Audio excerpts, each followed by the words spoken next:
July 24th, 2025. We're here at 16 Jessica's Way, our 900 square foot, 2-bedroom, 1-bath ADU with a 2-car garage under. We're at installation complete and signed off. We are moving to hang Blueboard tomorrow and Friday and part of Monday, and then we'll be on the plaster. Got a nice rock wall installed, retaining wall. Came out great. Customer loves it. Come on, let's go inside. You can see we've got lots of room here. Huge garage, plenty of room, workbench, all that. Fully insulated. Going to be a great space.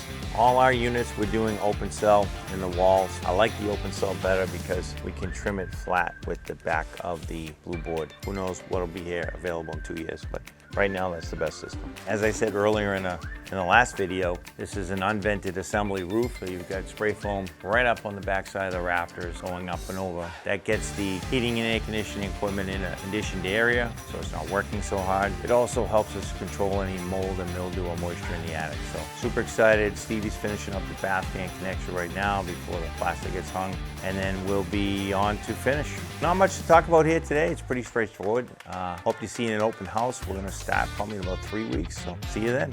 And remember, just build, baby.